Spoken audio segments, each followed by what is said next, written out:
Boa tarde a todos, meu nome é Alan, junto aqui com Luiz Augusto e Maria Cecília, nós vamos estar falando sobre o uso de aminoácidos na agricultura. E para iniciar aqui nossa apresentação, é necessário que a gente tenha em mente quais seriam os objetivos fazendo uma aplicação de aminoácidos em alguma plantação. Então, o que a gente quer? É uma maior produção com menor custo, de forma sustentável e sem a necessidade de ter que explorar novas áreas. Em relação à absorção e utilização dos aminoácidos exógenos pelas plantas e quais os locais de ação deles no metabolismo vegetal, são algumas dúvidas que ainda pairam sobre o assunto devido a uma certa escassez de trabalhos científicos que comprovem efetivamente a ação positiva dos aminoácidos exógenos nas plantas. Agora a Maria Cecília aqui vai dar continuidade abordando sobre algumas das funções e quais seriam as melhorias com os aminoácidos exógenos nas plantas. Boa tarde, gente. Meu nome é Maria Cecília. Agora eu vou começar a falar para vocês um pouco sobre as funções dos aminoácidos na agricultura. As plantas, elas já são capazes de sintetizar os aminoácidos, mas a tecnologia vem mostrando para a gente, vem provando que quando elas são submetidas à suplementação exógena, os benefícios só aumentam e a gente vai mostrar um pouco sobre esses benefícios para vocês. A primeira função é o aumento do florescimento. Quando a planta ela entra na sua fase reprodutiva, a demanda por aminoácidos ela aumenta. E isso tudo acontece porque a taxa de nitrato diminui devido à remobilização do nitrogênio. E isso tudo acontece para que tenha um desenvolvimento melhor das inflorescências. Como os aminoácidos eles estão ligados diretamente a metabolismos, como o do nitrogênio nas plantas, eles aumentam o florescimento, então o florescimento é pleno e assim ocorre um aumento de produtividade também.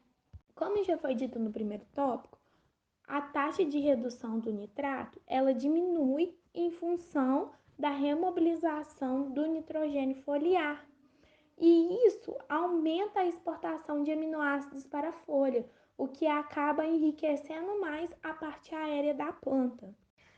A segunda função fala sobre uma maior produtividade e qualidade. Os aminoácidos, eles são capazes de suprir as exigências das culturas desde a germinação das suas sementes até a sua colheita. A gente pode citar alguns, como a valina, que atua na germinação das sementes. A gente tem também, na parte do sistema radicular, o tripanofano, que atua como percussor de vários hormônios importantes nessa área. Na parte aérea, a gente tem a auxina. E na maturação dos frutos, a gente tem a metionina, que é percussora do etileno, que também é importante para a gente. Agora, falando sobre o aumento do peso dos grãos, isso acontece quando os teores de sólidos solúveis aumentam. Então, vão ser produzidos grãos maiores e mais bonitos. E claro que, devido a isso, os valores no mercado são maiores, pois são frutos mais bonitos, mais bem aparentados. Então, isso tudo ajuda quando se trata de agregar valor no mercado. Quando se trata de sistema radicular, a gente tem um aminoácido chamado arginina. Ele funciona como uma reserva de nitrogênio muito importante para algumas plantas. As raízes que possuem aminoácidos, elas possuem também uma maior massa, então o crescimento daquelas raízes vão ser maiores. E assim, ela também vai ter uma maior absorção de água e nutrientes no solo. E então, elas vão poder alcançar aqueles nutrientes que têm a menor mobilidade no solo. As plantas que possuem uma raiz bem desenvolvida, quando são colocadas em situações de estresse, como déficit hídrico, salinização do solo ou até mesmo herbicidas como o glifosato, foi comprovado que a recuperação delas é mais rápida, porque elas têm um poder de viabilizar a conversão de fotoassimiladores e estruturas funcionais, e isso é muito importante, pois a recuperação não vai demorar tanto igual nas testemunhas. Os aminoácidos, que são percussores de hormônios, como a auxina e o etileno, eles são capazes de induzir a formação de mais raízes e melhorar a manutenção de um meristema apical caulinar.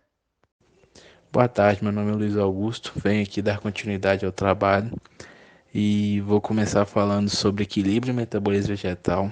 E o primeiro tópico cita a síntese proteica. O que seria isso? Os aminoácidos estão ligados diretamente com o metabolismo das plantas e que, quando disponíveis, são assimilados nas plantas pelas vias metabólicas. O segundo tópico fala sobre os estágios fenológicos da planta. O que seria isso? Que possui diversas funções durante o ciclo de vida da planta. Os aminoácidos têm a função de fazer os hormônios de crescimento e desenvolvimento circularem pela planta durante toda a sua fase de desenvolvimento. E também tem outra função que é a sinalização celular, que serve para detectar diferentes tipos de estresse. E a última parte é a fixação de nitrogênio. O que seria isso? Nas leguminosas sem déficit de aminoácidos possuem a formação mais efetiva de seus nódulos, que estão presentes nas raízes. Tolerância a pragas e doenças. Outro tópico que a gente vai começar a falar.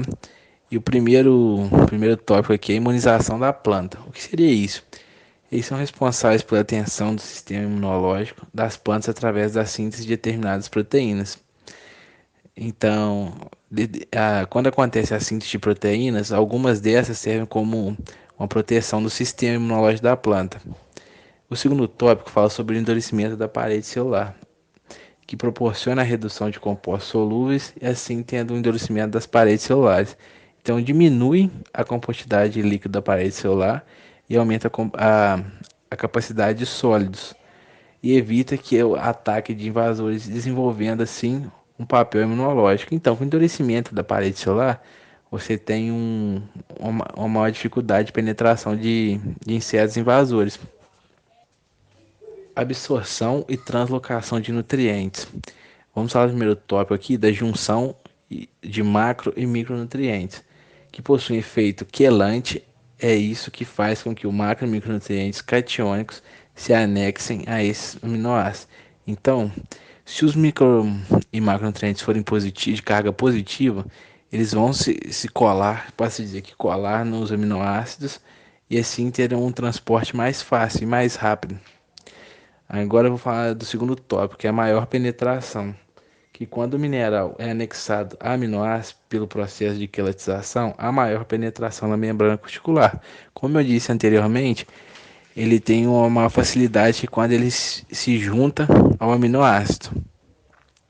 E por último, no tópico dessa parte, temos o transporte do floema, que tem participação direta no transporte de nutrientes pelo floema. Esse processo é evidenciado quando a aplicação de nutrientes essenciais à planta. Então, quando você tem uma aplicação de nutrientes na planta, é utilizado pelos os aminoácidos, ajuda no transporte do floema pela planta, desde as partes mais baixas até as partes mais aéreas. E por último, falando mais um pouco aqui é sobre outras funções, que é a ativação fotossintética, menor fitotoxicidade de defensivos agrícolas e maior tolerância das plantas ao estresse hídrico e à geada. Bom, então aqui nós temos os dois modos de aplicação desses aminoácidos. Aí nós podemos optar pela via foliar, onde a absorção vai estar ocorrendo através dos estômatos, ou então pode ser feita a incorporação no solo, tendo aí a absorção através das raízes, mas paralelamente também a gente vai ter uma melhora da microbiota do solo, que vai facilitar na assimilação de nutrientes. Aqui nós temos dois exemplos de pesquisadores, que um é em relação à arginina, que estimulou o desenvolvimento das células de cana-de-açúcar em meio de cultura, deu aí um alavanque na germinação, e em relação também à metionina, que é uma conhecida precursora aí do etileno e é responsável pela maturação de frutos e senescência vegetal. Bom, aqui nós vamos ter dois experimentos que foram conduzidos aí por uma empresa do ramo agropecuário, que tem uma linha de fertilizantes que são potencializados com aminoácidos. Então, numa primeira oportunidade, eles foram usados aí no tratamento de sementes. E o que observou-se de resultado? Foi um melhor enraizamento e, como nós podemos ver aí na imagem, plantas mais uniformes e vigorosas. Nesse segundo experimento, foi feita uma aplicação foliar, que agregou qualidade desde o desenvolvimento vegetativo até o enchimento dos grãos. e o consequente resultado foi uma maior produtividade. Observando aí no gráfico, nós temos a testemunha que produziu 60 sacas por hectare e já no talhão onde foi aplicado essa linha de fertilizantes, tivemos uma produção de 67 sacos por hectare, diferença aí que foi equivalente ao total de 420 quilos. Bom, então concluindo nosso trabalho, nós vimos aí, né, como que são essenciais, fundamentais os aminoácidos nas plantas. Então, o que a gente percebe é uma tendência de uma crescente no uso de aminoácidos exógenos, visando uma lavoura saudável e apta a alavancar a produtividade, visto que com essas aplicações nós vamos ter um desempenho superior à normalidade. Aqui são as referências que nós utilizamos aí para a confecção do nosso trabalho e nós encerramos por aqui. Caso surjam dúvidas, basta colocá-la no fórum que a gente espera esclarecer o mais rápido possível. Muito obrigado.